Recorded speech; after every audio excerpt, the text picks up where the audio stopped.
வணக்கம். அரசியல் ஆரம்பம் நிகழ்ச்சியில் உங்களை சந்திப்பதில் மகிழ்ச்சி. தேர்தல் களம் நாளுக்கு நாள் களை கட்டியுள்ளது. கட்சிகளும் தங்களுடைய பிரச்சாரத்தை மிக துரிதப்படுத்தி தீவிரமாக செய்து கொண்டு வருகிறார்கள். இந்த நிலையில் காங்கிரஸ் கட்சியில் தமிழகத்தில் 9 இடங்களில் வேட்பாளர்கள் அறிவித்துள்ள நிலையில் சில தொகுதிகளில் காங்கிரஸ் கட்சிக்குள்ளேயே அதிருப்தி நிலவுகிறது. திருவள்ளூர் வேட்பாளராக இருக்கட்டும், சிவகங்கையில் தாமதமாக அறிவிக்கப்பட்ட கார்த்திக் சிதம்பரமாக இருக்கட்டும், இது குறித்து பல்வேறு கேள்விகள், குழப்பங்கள் கட்சிக்குள் இருப்பதாக செய்திகள் தொடர்ந்து வெளிவந்த வண்ணம் இருக்கின்றன. அதையும் தாண்டி இன்று முக்கியமான தீர்ப்பு, குக்கர் சின்னம் கிடைக்குமா என்பது குறித்த முக்கியமான தீர்ப்பும் வர இருக்கிறது.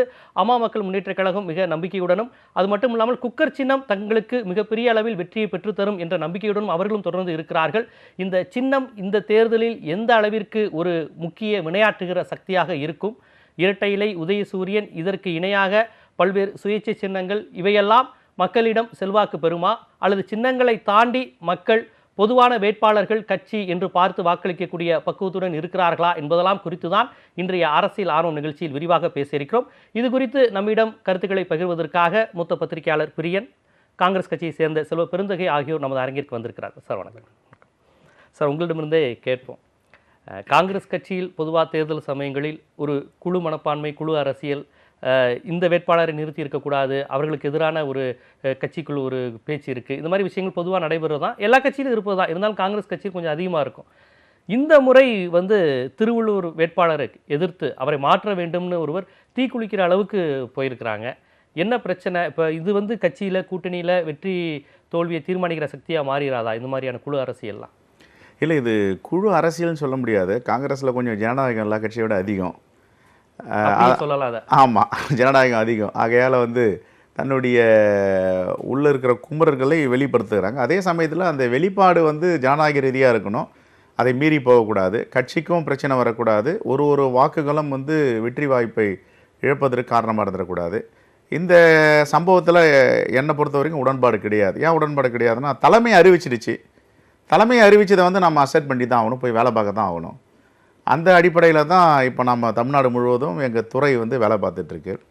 நேற்றுக்கு நடந்ததை விசாரித்தேன். அது தப்பு, அதுமாரி செஞ்சுருக்கக்கூடாது. தலைவர்கிட்ட பேசலாம், உட்காந்து பேசலாம். எங்களுக்கு அதிருப்தி இருக்குது, இல்லை திருப்தி இல்லைன்னு சொல்லலாம். அது இந்த நேரம் இல்லை, தேர்தல் முடிஞ்ச பேர் தான். ஒரு வேட்பாளர் தேர்வில் அதிருப்தி இருக்குங்கிறத தேர்தல் நேரத்தில் மட்டும்தானே பேச முடியும், சொல்ல முடியும். பட் அது நெகட்டிவாக மாறக்கூடாது. பாசிட்டிவாக இருந்தாலும் சரி, நெகட்டிவாக மாறக்கூடாது. ஆகையால் நேற்றுக்கு நடந்தது ஒரு மிகப்பெரிய தவிர்க்க வேண்டிய அது சம்பவம். அது தவிர்த்துருக்கலாம். எமோஷனலாக தீக்குளிக்கிற அளவுக்கு போயிட்டாங்க. ரொம்ப வருத்தத்தை அளிக்குது. நானும் அதை சொல்லியிருக்கேன். நீங்கள் எல்லோரும் போயிட்டு தேர்தலில் வேலை பார்க்கணும். குறிப்பாக திருவள்ளூர் தொகுதியில் அந்த பகுதியை சார்ந்தவர் தான் இதை பண்ணியிருக்காங்க. நீங்கள் போயிட்டு வேலை பார்க்கணும்னு சொல்லியிருக்கோம். நாங்களும் தமிழகம் முழுவதும் 40 தொகுதியிலும் சுற்றுப்பயணம் செய்ய தயாராக இருக்கோம். இது ஒரு சின்ன சின்ன விஷயங்கள் ஜனநாயக ரீதியாக இருக்கிற கட்சிகளில், அரசியல் கட்சிகளில் வர்றது இயல்பு தான். இதை போய் ஒரு பெருசாக பார்க்க வேண்டாம். அதிருப்தியை வெளிப்படுத்தியிருக்காங்க. இல்லை, அந்த அதிருப்திங்கிறது எங்கள் வட்டாரத்தை, எங்கள் பகுதியை, எங்கள் மாவட்டத்தை சார்ந்தவர்களுக்கு கொடுக்காமல் எங்கிருந்தோ வந்தவங்களுக்கு கொடுக்குறீங்களே அப்படிங்கிற அந்த குரலில் ஒரு நியாயம் இருப்பதா நீங்கள் காங்கிரஸ்காரா நினைக்கிறீங்களா? நியாயம் இருந்தாலும் அது சொல்கிற இடம்னு ஒன்று இருக்குது, நேரம் இருக்குது. இது நேரம் கிடையாது, அது இடமும் கிடையாது. அவர் 70 வயசு ஆகி போச்சு. ஒரு கடைசி வாய்ப்புன்னு கேட்டிருக்காரு. அந்த வாய்ப்பை கொடுத்துருக்காங்க. அதையெல்லாம் அவர் வெற்றி பெறதுக்கு பாடுபடுறது தான் நியாயம், ஜனநாயகம். இல்லை, அது மட்டும் இல்லாமல் இந்த தேர்தலில் பல்வேறு விஷயங்கள் வந்தது. அதாவது சிறுபான்மையினருக்கு வாய்ப்பு வழங்கப்படாத வருத்தம்னு காங்கிரஸ் மூத்த தலைவர் பீட்டர் அல்ஃபோன்ஸ் அவர்களே கூறியிருக்கார். மைனாரிட்டிக்கு அப்படி ஒன்றும் பிரதிநிதித்துவம் இல்லை, ஏன்னா முழுக்க முழுக்க கிறிஸ்தவ இஸ்லாமியர்கள் வாக்குகளை நம்பி தான் காங்கிரஸ் கட்சி இருக்குது, அவர்கள் தான் முழுக்க வெற்றியை தராங்க. ஆனால் எங்களுக்கான வேட்பாளர் பட்டியலில் சிறுபான்மையினருக்கான பிரதிநிதித்துவம் இல்லைன்னு பீட்டர் அல்ஃபோன்ஸே அவர்களே சொல்லியிருக்கிறாரு. காங்கிரஸ் எஸ்சி அணியை சேர்ந்தவங்க காங்கிரஸ் எஸ்சி அணியை சேர்ந்த ஒருவர் வேட்பாளராக நிறுத்தப்படவில்லை அப்படிங்கிற ஆதங்கத்தையும் சொல்லியிருக்கிறாங்க. நீங்களே கூட அந்த மாதிரி விஷயங்கள்லாம் முன் வச்சிங்க. இதை எப்படி பார்க்குறீங்க, இந்த மாதிரியான கோரிக்கைகள்லாம்? இல்லை, கண்டிப்பாக சிறுபான்மை மக்களுக்கு கொடுத்துருக்கணும். எஸ்சிக்கு இன்னும் ஒரு தொகுதியை கொடுத்துருக்கணும். ஆக்சுவலாக 21.5 விழுக்காடு மக்கள் தொகை இந்த சென்சஸ் பிரகாரம் இருக்காங்க. 10 தொகுதி வாங்கியிருக்கோம், 2 தொகுதி கொடுத்துருக்கணும். அதுதான் சரியாக இருந்திருக்கும். என்னவோ தெரியல, எல்லாரும் அகாமடேட் பண்ணணுன்றதுனால இந்த முறை விட்டுட்டு அடுத்த முறை பார்க்கலான்ட்டு ஒரு தொகுதியை வாங்கியிருக்காங்க. இது உண்மையிலேயே எல்லாருக்கும் சங்கடம் தான். சங்கடம் இல்லாமல் இல்லை. இதை சும்மா மூடி மறைக்கிறதுல ஒன்றும் எந்த பயனும் இல்லை. சங்கடங்கள் இருக்குது. சிறுபான்மை மக்களுக்கு கொடுக்கலன்ற சங்கடமும் இருக்குது. ஆனால் இந்த தேர்தல் ஒரு குருஷியல். யாரை ஆட்சியிலிருந்து அகற்றணும், யார் ஆட்சிக்கு வரணும் போது தலைவர் ராகுல் காந்தி ஆட்சியில் அமரணும்.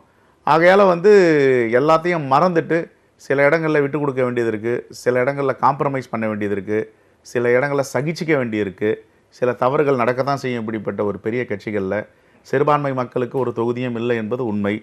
தலித்துகளுக்கு வந்து அரசாங்கத்தில் வந்து 21.5 விழுக்காடு நம்ம கொடுக்கணுன்ற மாதிரி தான் கட்சிகள்லேயும் அந்த அடிப்படையில் வந்து தொகுதியை எடுக்கிறாங்க, தொகுதியை ஒதுக்குறாங்க எல்லா கட்சியிலையுமே.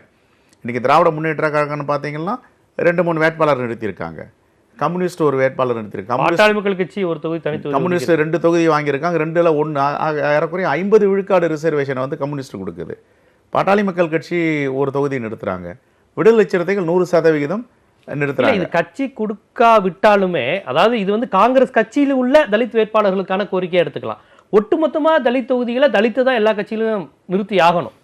இப்போ நீங்கள் வந்து தலித்துகளை கட்சிகள் புறக்கணிக்குதுன்னு சொல்ல முடியாது. அந்த 18 விழுக்காடு இடங்கள்ல 8 இடங்கள் கண்டிப்பாக வந்து திமுக, அதிமுக எந்த கட்சி போட்டியிட்டாலும், கூட்டணி கட்சி போட்டியிட்டாலும் அந்தந்த தொகுதிகளை அவங்க பட்டியல் சமூகத்தை 7 இடங்களையும் பட்டியல் சமூகத்தை வந்து அவங்க நிறுத்தாம இல்லை, சில நேரத்தில் வந்து தள்ளி விட்டுடலாம் இல்லையா. ரிசர்வேஷன் தொகுதியெல்லாம் நாங்கள் நிற்க வேணாம், ஒதுக்கி தனி தொகுதியெல்லாம் நிற்க வேண்டாம்னு கூட்டணி கட்சிகளை ஒதுக்கிட்டு பொது தொகுதியில் நிற்கலாமே, அதை யாரும் கேட்க முடியாத.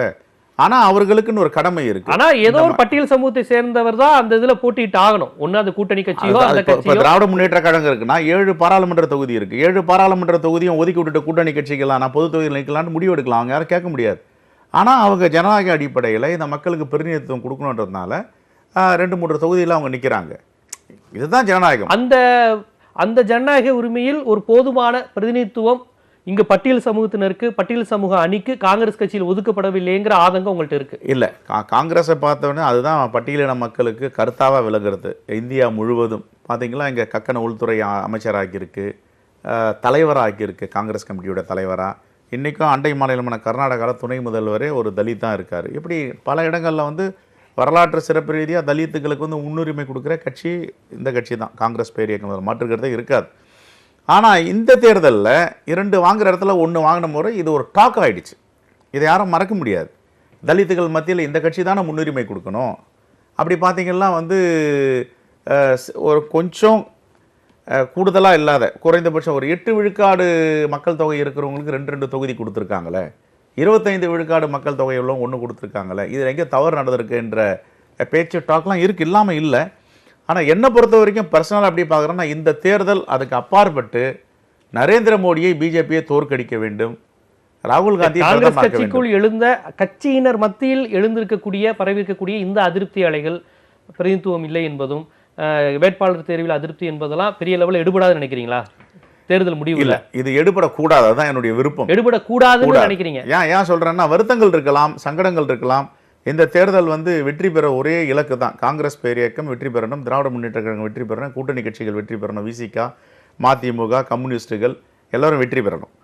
இந்த வெற்றி தான் ஒரு மிகப்பெரிய ஆட்சி மாற்றத்தை கொண்டு வரும். ஆகையால் இதெல்லாம் நம்ம பின்னுக்கு தள்ளிட்டு வெற்றியை மட்டும் தான் இப்போ முன்னுக்கு வைக்கணும். நான் பிரியன் அவர்கள்ட்ட இந்த கேள்வியை கேட்கணும். நீங்கள் ஒரு தொடர்ந்து தேர்தலை கவனித்து வருபவர் என்கிற முறையில் இந்த மாதிரியான தேர்தல் சமயத்தில் ஒவ்வொரு முறையும் ஒவ்வொரு சமூகமும், பட்டியல் சமூகமாக இருக்கட்டும், வன்னியர்களாக இருக்கட்டும், இஸ்லாமியர்களாக இருக்கட்டும், அதாவது பொதுவாக எங்களுக்கு பிரதிநிதித்துவம் இல்லை என்பது வேறு, எங்களுக்கு ஒதுக்குனதில் எங்களுக்கு போதுமான தொகுதிகள் ஒதுக்கவில்லை அப்படிங்கிறது வேறு. இப்போ திமுகவில் ஏன் ஒதுக்கலை அப்படிங்கிறது, ஆனால் கூட்டணி கட்சியான முஸ்லீம் லீக்குக்கு நாங்கள் ஒதுக்கியிருக்கோங்கிறாங்க. காங்கிரஸ் கட்சியில் எங்களுக்கு ஒன்று தான், ஆனால் திமுக 2 ஒதுக்கியிருக்கிறாங்கிறாங்க. பொதுவாக அந்த கூட்டணின்னு பார்த்தா போதுமான இது வருது, ஆனால் ஒவ்வொரு கட்சியாக பார்த்து நீங்கள் எங்களுக்கு என்ன செஞ்சீங்க அப்படின்னு கேட்குறது. இது ஒட்டுமொத்த தேர்தல் அரசியலில் ஒரு கட்சியால் இதை திருப்திப்படுத்த முடியுமா? இப்படி எல்லா தரப்பையும் 20 தொகுதி நிற்கிறாங்க, அந்த 20 தொகுதியில் இல்லை. இப்போது ஒவ்வொரு தேர்தல் சமயத்துலையும் என்ன நடக்கும்னா வந்து சில பேர் வந்து நமக்கு வாய்ப்பு கிடைக்கும்னு நினச்சி முட்டி மோதுவாங்க, பட் அவங்களுக்கு கிடைக்காது. காங்கிரஸில் வந்து அது மாதிரி ஒரு தொகுதியை குறி வச்சு பல பேர் முட்டி மோதும், எல்லா கட்சிகளும் கூட இருக்கும். ஆனால் காங்கிரஸில் என்னென்னா வந்து ஒவ்வொரு தொகுதியும் ஒவ்வொரு தலைவரும் ஏர்மார்க் பண்ணி அதுக்காக வேலை செய்வாங்க. ஹைகமாண்ட்டை முட்டி மோதி தொகுதியை வாங்குகிற விஷயங்கள்லாம் கடந்த காலங்களில் சேலமோ, கிருஷ்ணகிரியோ, ஆரணியோ, சிவகங்காவோ இந்த லிஸ்ட்டில் வரும். ஒரு குமரியோ, கன்னியாகுமரியோ அவங்க ஒரு இது பண்ணி, அப்போ அவங்களுக்கு கிடைக்காத போது ஒரு வருத்தங்கள்லாம் வரும். அது எல்லா கட்சியிலையும் இருக்குது, பிஜேபியில் இல்லையா, அது எல்லா கட்சியிலையுமே இருக்குது. நேஷனல் லெவலில் பார்த்திங்கன்னா இன்றைக்கி பிஜேபியில் டிக்கெட் கிடைக்காதவங்களாம் பல பேர் அதிருப்தியாளர்கள் வேறு வேறு கட்சிக்கு போகிறாங்க. இந்த மாதிரி பல விஷயங்களுக்கு காங்கிரஸ்லையும் இருக்குது, நான் இல்லைன்னு சொல்ல வரல.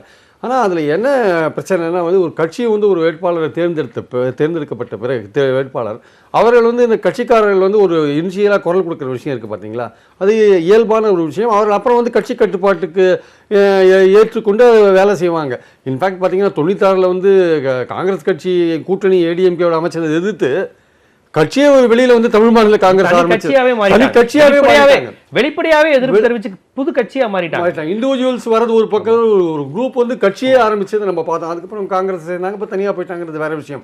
ஸோ அதனால இதெல்லாம் வந்து தேர்தல் நேரத்தில் ஒரு சகஜமான விஷயம் தான். பட் இந்த நீங்கள் கேட்குற மாதிரி இந்த பெண்களுக்கான பிரதிநிதித்துவம் ஆகட்டும், சிறுபான்மையோருக்காக பிரதிநிதித்துவம் ஆகட்டும், ஏன் வந்து இப்போ திமுக லிஸ்ட்டில் கூட அது இல்லை, ஐயுஎம்எல்ல இருக்காங்க, ஏடிஎம்கே லிஸ்ட்டில் அது இல்லை. இவங்களுக்கெல்லாம் ஒரு மன ரீதியான ஒரு பயம் இருக்கும்னு நினைக்கிறேன் இந்த கட்சிகளுக்கெல்லாம். அதாவது இவர்கள் ஓட்டு வங்கி வந்து இந்த வாட்டி இந்த சிறுபான்மையோர் ஓட்டு முழுக்க திமுக காங்கிரஸுக்கு விடுன்றது ஒரு பொதுவான எதிர்பார்ப்பாக இருக்கிற சமயத்தில், ஏன்னா அவங்களுக்கு ஒரு ஸ்ட்ராங்கான நேஷனல் லெவலில் பார்த்தீங்கன்னா மோடிக்கு எதிரான ஒரு நேஷனல் லெவலில் காங்கிரஸ் மட்டுமே இருக்குது. காங்கிரஸ் இருக்கிற அணியில் திமுக இருக்கிற ஒரு மோடியை மாற்றணும்னு நினைக்கிறவங்க நேரடியாக இந்த அணிக்கு தான் ஓட்டு போடுவாங்க. அப்போது இவங்களுக்கு வந்து அந்த ஓட் பேங்க் வந்து அஷ்யூர்டாக இருக்குது. அதோட அஷ்யூர்டாக இருக்கும்போது இவங்களோட பிரச்சனை இல்லை, பிரதிநிதித்துவம் திட்டமிட்டே கொடுக்கலன்னு பாக்குறீங்களா? தேவையில்லை, கொடுத்து வாங்க வேண்டிய அவசியம் இல்ல, எப்படினாலும் நமக்கு வந்துருங்கிற நம்பிக்கை இருக்கிறதா பாக்குறீங்களா? அந்த ஆஸ்பெக்ட் தான் நான் வரேன்.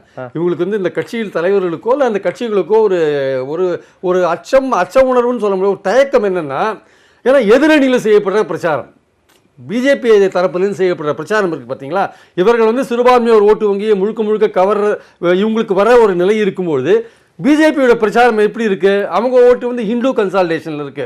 அப்போ ஹிந்து கன்சால்டேஷன் அவங்க என்ன மாதிரி ஓட்டு வாங்குவாங்க, அவர்கள் என்ன சொல்லி ஓட்டு வாங்குவாங்க? ஸோ அவங்க வந்து மேலும் பேசுவதற்கான வாய்ப்பை நம்ம கொடுக்கக்கூடாது அப்படின்ற எண்ணம் அவங்களுக்கு இருக்கோ, ஒரு தயக்கம் இருக்கோ இந்த கட்சிகளுக்கு. திமுக குறைச்சு கொடுத்துருக்காங்க அப்படின்ற ஒரு ஐயுஎம்எல் கூட்டணி கட்சி கொடுத்தா கூட இவர்கள் கட்சியில் எந்த ஒரு சிறுபான்மை வேட்பாளரும் இல்லாத இருக்கிற விஷயம் இருக்கு பார்த்தீங்களா, அது வந்து டெஃபினட்டாக வந்து ஒரு தயக்கம். ஏன்னா எதிரணி பிஜேபி அணி வந்து என்ன மாதிரியான பிரச்சாரத்தை முன்னுக்கு வைப்பாங்க, சிவகங்கையில் என்ன மாதிரி வைப்பாங்க, வேற பல இடங்கள் ராமநாதபுரத்தில் என்ன மாதிரி வைப்பாங்க, அதற்கு பயந்தே அதனுடைய தாக்கமாக அதனுடைய எதிரொலியாக அவர்கள் இஸ்லாமியர்களுக்கு அதிக வேட்பாளர் கொடுக்கல பயம் சொல்லலை. இது வந்து ஒரு ஸ்ட்ராட்டஜியாக கூட இருக்கலாம். இந்த எலெக்ஷன்ஸில் அவங்க ஒரு யுக்தியாக கூட கையாளலாம்.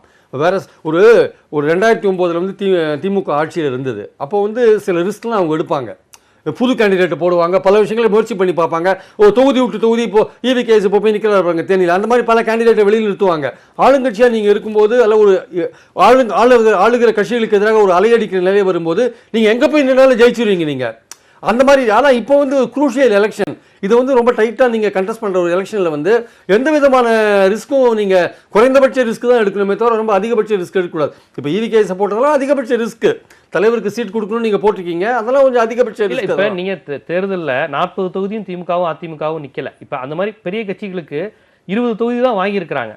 அவங்களுக்கு கூட்டணி கட்சிக்கு ஒதுக்கின இடங்கள்ல இவங்க விரும்பின திமுக வெற்றி பெறும் நினைத்த பொது தொகுதிகள் போயிருக்கலாம் இல்லைங்களா? கண்டிப்பா. ஏன்னா இப்ப அவங்களுக்கு வந்து 40மே அவங்க தீர்மானிக்கிற இடத்துல இல்ல, அதுல 20 தான் வாங்கியிருக்காங்க. 20ல சொன்னாப்புல இடதுசாரிகள் வந்து 50 விழுக்காடு வாங்கியிருக்கிறாங்கன்னு செல்வபிரந்தை அவர்களே சொன்னாங்க. அப்ப அந்த மாதிரி கூட்டணி கட்சிகள் விரும்புகிற தொகுதியும் கொடுத்தது போக தான் இவங்க எடுக்கிறாங்க. அப்ப அந்த 20க்குள்ள அவங்க பார்க்கும்போது அவர்கள் பொதுவாகவே எல்லா சமூகத்துக்குமான வாய்ப்பு பிரதித்துவம் குறையதானே செய்யும்.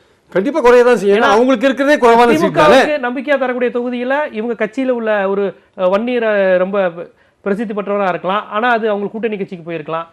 பட்டியல் சமூகத்தை சேர்த்தவர் விரும்புகிற ஒரு தொகுதியை வந்து இடதுசாரிகள் கேட்டிருக்கலாம். கண்டிப்பா இந்த மாதிரியான விஷயம் சேர்ந்து தாக்கம் செலுத்தும். இது எல்லாமே வந்து ஒரு சீட் ஒரு வேட்பாளரை தேர்ந்தெடுக்கும் போது ஜாதி அடிப்படையாகட்டும் இல்லை மத அடிப்படையாகட்டும் வேற பல விஷயங்கள்லாம் இருக்கு இல்லையா. அவர் வந்து செல்வாக்கு மிக்கவரா, அவர் பணம் செலவழிக்க முடியுமா, இந்த மாதிரி பல விஷயங்கள் பார்த்து தான் ஒரு கட்சி வந்து கேண்டிடேட்டை எலெக்ட் பண்ணுறதை பார்க்கணும். பட் எஸ்பெஷலி நீங்கள் கேட்ட விஷயம் திமுக வந்து ஏன் வந்து சிறுபான்மையோர் வந்து இது பண்ணல. இப்போ பீட்டர் அல்ஃபோன்ஸ் கேட்ட விஷயம் காங்கிரஸில் ஏன் பண்ணலன்னா ஒரு தயக்கம் அவங்களுக்கு இருக்குது. ஏன்னா எதிர்த்தரப்புலேருந்து வைக்கப்படுற பிரச்சாரம் இருக்குல்ல, இந்த எலெக்ஷன்ஸில் வந்து ரொம்ப மோசமான பிரச்சாரங்கள்லாம் வைக்கப்படுற வாய்ப்புகள் நிறையா இருக்குது. ஸோ அதுலேருந்து ஓரளவுக்கு நம்ம வந்து ஒரு சமாதானமாக நம்ம வந்து ஓட்டர்ஸ் அப்ரோச் பண்ணுற விஷயம் இருக்கு இல்லையா, அவர்கள் வைக்கிற விஷயத்துக்கு மாறுபட்ட ஒரு விஷயம்.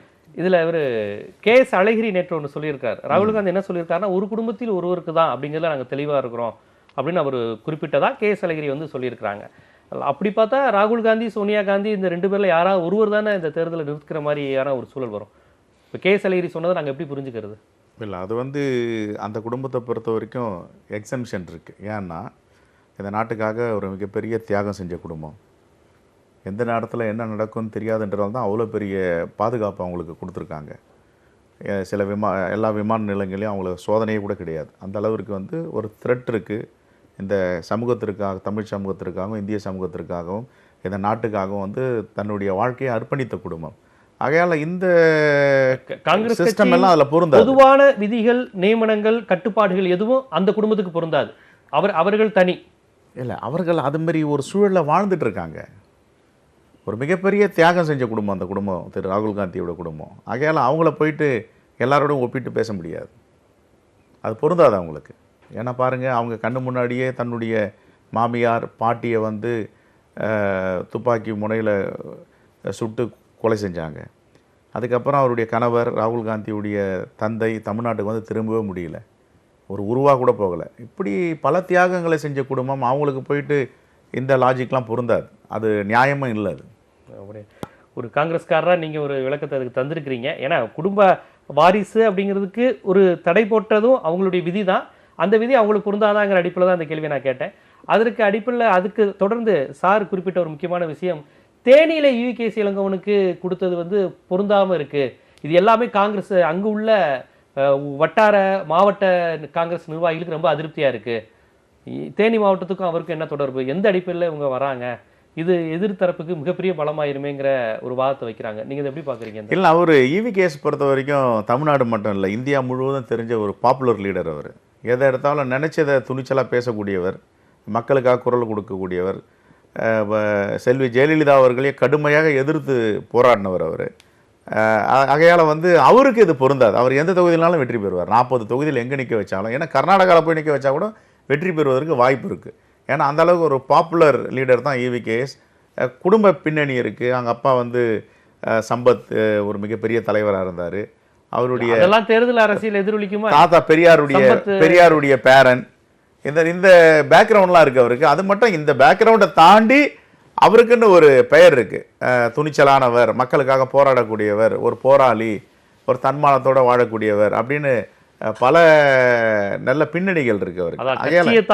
தனிப்பட்ட பிம்பத்துக்கு அவருக்கு ஒரு மிகப்பெரிய ஒரு பின்னணி உள்ள தலைவர். கண்டிப்பாக வெற்றி பெறுவார் தேனியில், அதில் மாற்று. வேற யாருன்னா போட்டால் கூட நம்ம இதெல்லாம் வந்து யோசிக்கணும், இதெல்லாம் வந்து அனலைசைஸ் பண்ணலாம். இவங்களை இங்கேருந்து அங்கே போட்டாங்களே, இவங்க வெற்றி பெறுவாங்களா அப்படின்னு. Is a popular leader, so known leader, மக்களுக்கெல்லாம் ரொம்ப ஒரு பிடித்தமான லீடர். ஏற்கனவே அங்கு அம்மா மக்கள் முன்னேற்ற கழகமும் சரி, திராவிட முன்னேற்ற கழக கூட்டணி 2 பேருமே வந்து பாஜக எதிர்நிலை எடுக்கிறாங்க. அப்போ இஸ்லாமியர்கள் வாக்குகள் வந்து 2 அணிக்கும் சிதறக்கூடிய வாய்ப்பு இருக்குங்கிற ஒரு கணிப்பு இருக்கிற சூழ்நிலையில், தேனி மாவட்டத்தில் ஏற்கனவே காங்கிரஸ் கட்சியின் அடையாளமாக இருந்த ஒரு முஸ்லீம் கேண்டிடேட்டுக்கு பதிலாக இவர் நிற்கும் போது அந்த முஸ்லீம் வாக்குகள் சிதற வாய்ப்பு இல்லையா? ஆனால் நீங்கள் ஒரு நல்ல வாய்ப்பு நியூஸ் 18 சார்பாக அங்கே இருக்கிற சிறுபான்மை மக்களின் வேண்டுகோள்னா, வாக்குகள் சிதறாமல் காங்கிரஸ் பேர் இயக்கத்திற்கான ஈவி.கே.எஸ்க்கு வாக்களிக்கணும். அம்மா மக்கள் முன்னேற்ற கழகம் வரதுனாலே அந்த கேள்வி வைக்கிறேன். இந்த குக்கர் சின்னம் ஆர்கே நகரில் வெற்றி பெற்றதற்கு பிறகு நாங்கள் ரெட்டலையவே எதிர்த்து அவங்க வெற்றி பெற்றாலுமே இந்த குக்கர் சின்னம் வேண்டும் என்பதில் அவர்கள் தொடர்ந்து போராடுறாங்க. இந்த சின்னம் அப்படிங்கிற விஷயத்துக்கும் வெற்றிக்கும் தொடர்புங்கிறது இன்னும் இருக்கா? அந்த மக்கள் மத்தியில் இன்னும் அந்த சின்னத்தின் மீதான மயக்கமும் அந்த பிம்பமும் இன்னும் இருக்கா? இல்லை, அதுக்கு முன்னாடி ஒரு சின்ன விஷயம், லாஸ்ட் டைம் நான் அதை முடிக்கவே இல்லை. ஆக்சுவலாக வந்து மோடிக்கு மாற்று காங்கிரஸ் அப்படின்ற ஒரு நேஷனல் லெவலில் அதுதான் இன்றைக்கி இருக்கிற விஷயம். ஸோ சிறுபான்மையோர் ஓட்டு வந்து ஒட்டுமொத்தமாக வந்து காங்கிரஸ் அணிக்கு, திமுக அணிக்கு போகிறதுக்கான வாய்ப்புகள் இருக்குன்னு நம்ம ஏற்கனவே சொன்னோம். நம்ம அதில் வந்து எந்த விதமான ஆசிலேஷனோ ஏதோ இருக்கிறதுக்கான வாய்ப்புகள் ரொம்ப ரொம்ப குறைவு. ஏன்னா ஒரு ஓட்டு போடும்போது நேஷனல் லெவலில் யார் ஆல்டர்னேட்னு பார்த்து போடுவாங்க. ஆனால் இந்த கட்சிகள் அந்த வாக்குகள் தங்களுக்கு வந்து சேரும் என்று ஒரு ஒரு இதில் இருக்காங்க, ஒரு கன்ஃபார்ம்டாக இருக்கிறதுனால சரி நம்ம வேறு விதமான பிரச்சாரத்தை முறியடிக்கிறதுக்காக சிறுபான்மையோர் இல்லாத ஒரு வேட்பாளர் பட்டியலை வெளியிட்டிருக்காங்க. அது இந்த எலெக்ஷன்ஸை பொறுத்த மட்டும் அவங்க சிறுபான்மையோர் டிசைட் பண்ணி ஆனோம். அது எது ஒரு காரணமாக வச்சு அவங்க போடாத இருப்பாங்களான்றது ஒரு கேள்விக்குறியான ஒரு விஷயம். அது எலெக்ஷன்ஸ் போது தான் பார்க்கணும். அடுத்து நீங்கள் கேட்குற குக்கர் சின்னத்துக்கு நான் வரேன். ஆக்சுவலாக குக்கர் சின்னம் வந்து கண்டிப்பாக வந்து சின்னம்ன்றது வந்து ஒரு முக்கியமான விஷயம் தான், அதில் எந்த விதமான சந்தேகம் இல்லை. பட் சின்னம் மட்டுமே வந்து உங்களுக்கு வந்து அப்படி பார்த்தா ரெட்டையிலை வந்து பாப்புலரான சின்னம் ஆர்கே நகர்லையும் தோற்று போச்சு. ஸோ அதனால் வந்து அதிகாரம் கையிலிருந்தும் ரெட்டையிலை கையிலிருந்தும் ஏன் அவங்க தோற்று போனாங்க? அது ஒரு பை எலெக்ஷன்ஸில் 20 வருஷமாக ஆளுங்கட்சியே வெற்றி பெற்று ஒரு பை எலெக்ஷன் வரலாறுல வந்து வெற்றி பெற்ற தினகரன் தான் குக்கர் வேண்டும் என்பதிலும் உறுதியாக இருக்கிறார். அவரே சொல்லியிருக்காரு, குக்கர் எனக்கு கிடைக்கலன்னா பரவாயில்ல, இண்டிவிஜுவலாக ஒவ்வொரு சின்னம் கொடுத்த. இப்போ தேனி தொகுதி பாராளுமன்ற தொகுதியில் பெரியகுளம் எலெக்ஷன் வருது வச்சுக்கோங்க. தேனி தொகுதிக்கு சுயேட்சையாக ஒரு சின்னம் கொடுக்குறாங்க, டார்ஜில் ஏதோ ஒரு சின்னம். இப்போ அதுக்குள்ளே இருக்கிற பெரியகுளம் சட்டசபைக்கு வேற ஒரு சின்னம் வருது வச்சுக்கோங்க. அப்படி இருந்தால் கூட வந்து மக்கள் யாருக்கு வாக்களிக்கணும்னு பார்த்து அவங்களுக்கு வாக்களிப்பாங்க. 36வது நேமா இருக்கிற தினகரனுக்கு கரெக்டாக குக்கர் சின்னத்தில் வாக்களிக்கும் போது இன்னைக்கு இருக்கிற மக்கள் வந்து டெஃபினட்டாக அதை பற்றி தெரிஞ்சு வச்சுருக்காங்க. யார் எந்த சின்னத்தில் நிற்கிறாங்க, அந்த தலைவர் யாருன்னு தெரிஞ்சு வச்சுக்கிறாங்கன்னு சொல்கிறார். ஆனால் இதுலேயும் சில டிஸ்அட்வான்டேஜெல்லாம் இருக்குது. குக்கர் வந்து சின்னம் வந்து பெரிய அளவில் வந்து உங்களுக்கு உதவாட்டி கூட அது டெஃபினட்டாக ஓரளவுக்கு உங்கள் பிரச்சாரத்தின் போதெல்லாம் கொஞ்சம் குழப்பத்தை தவிர்க்க உதவும். ஒரே மாதிரியான சின்னம் எல்லா இடங்களும் கிடைக்கும் போது சில குழப்பங்களை வந்து தவிர்க்கிறதுக்கு உதவும். ஏன்னா நீங்கள் மக்களை வந்து தெளிவாக தான் இருக்காங்கன்னு நீங்கள் நம்பினா கூட சில குழப்பங்கள் வந்து ஓட்டு போடும்போது ஏற்படுவது வந்து தவிர்க்க முடியாது. ஸோ அந்த மாதிரி அதுவும் ஒரு பார்லிமெண்ட் தொகுதிக்கு போட்டி போடும்போது வேற ஒரு சின்னமும் ஒரே கட்சி, அதுக்குள்ளே இருக்கிற சட்டமன்ற தொகுதியில் வேற ஒரு சின்னமும் இருக்கும்பொழுது கண்டிப்பாக குழப்பம் வரதான் செய்யும். குக்கர் சின்னம் இவருக்கு கிடைக்கக்கூடாதுன்னு அதிமுக தரப்பு நினைக்குதா? அந்த ஏன்னா குக்கர் ரெட்டைலைங்கிற மிக வலிமையான சின்னம் அவங்கள்ட்ட இருக்கு. இப்போ இந்த குக்கர் சின்னம் இவருக்கு கிடைப்பதற்கு தடைக்கெல்லாம் என்ன இருக்கு? உண்மையிலே சட்ட சிக்கல் போன்ற விஷயங்கள் இருக்கா? இவங்களுக்கு என்ன நீதிமன்றமா, தேர்தல் ஆணைய விதிகளா, எது இப்ப இல்லை இவங்களுக்கு என்ன பிரச்சனைனா, இவங்க வந்து ஒரு கட்சியாவே தன்னை பதிவு செய்யாது இருக்காங்க எலெக்ஷன் கமிஷன்ல. நீங்க ஒரு பதிவு செய்த ஒரு இயக்கமா தனியாக வச்சு, அவங்க இயக்கமா ஏன் தனியாக வச்சிருக்காங்கன்னா அவங்க வந்து ஏடிஎம்கே நாங்க தான் கிளைம் பண்றாங்க. ஸோ இவங்க ஒரு தனி கட்சியாக போய் பதிவு பண்ணிட்டாங்கன்னா அந்த கிளைம்ல வந்து ஒரு சின்ன பின்னடைவு ஏற்படுன்றதுனால அவங்க ஒரு தனி இயக்கமா பதிவு செய்யப்படாத ஒரு இயக்கமா அதை வச்சுட்டு இருக்காங்க. நீங்க பதிவு செஞ்ச ஒரு கட்சி நாங்கள் 39 இடத்துல நிற்கிறோம்னா கமல்ஹாசனுக்கு கொடுத்த மாதிரி ஒரே சின்னத்தை டார்ச் லைட் மாதிரி அவர் கொடுத்த மாதிரி இவங்களும் கொடுப்பாங்க. இவங்க பதிவு செய்யல, ஒரு டெம்பரரி அரேஞ்ச்மெண்ட்டாக வந்து அவங்களுக்கு வந்து சின்னம் வழங்கப்பட்டது, அதை வச்சுட்டு இருக்காங்க, குக்கர் சின்னத்தில் வச்சுருக்காங்க. ஸோ நான் என்ன சொல்ல வரேன்னா, அவங்க பதிவு செய்யப்படாதனால இப்போ இந்த குக்கர் சின்னம் கூட அதற்கான வாய்ப்புகள் எவ்வளோ தூரம் இருக்குது. இது அரசியல் விளையாடுமா விளையாடுதான் எனக்கு தெரியாது. ஆனால் இப்போ தமாகாவுக்கு உடனே சைக்கிள் சின்னம் கொடுத்துட்டு தமிழ்நாடு காங்கிரஸ் கிடைத்து விட்டது. விடுதலை சிறுத்தைகள் கேட்டதுக்கு கிடைக்கல. அம்மா மக்கள் முன்னேற்ற கழகத்துக்கும் கிடைக்கல. அதுதான் வந்து இதுல வந்து பின்ன அம்மா மக்கள் முன்னேற்ற கழகத்துக்கு கிடைக்காததுக்கு காரணம் தான் நான் சொன்னேன். இன்னும் பதிவு செய்யப்படாத அது ஒரு லீகல் பாயிண்ட் இருக்கு. அதனால வந்து அதுல வந்து நம்ம அரசியலை பார்க்க முடியுமான்னு எனக்கு தெரியாது. ஒருவேளை இன்னைக்கு சுப்ரீம் கோர்ட் வந்து உத்தரவிட்டால் ஒருவேளை வந்து கொடுங்க, 39 இடத்துல அவங்க நிற்கிறாங்க, அவங்களுக்கு கொடுங்க, 38 இடத்துல நிற்கிறாங்க, கொடுங்கன்னு சுப்ரீம் கோர்ட் டைரக்ஷன் கொடுத்தா ஒரே சின்னம் கொடுங்க.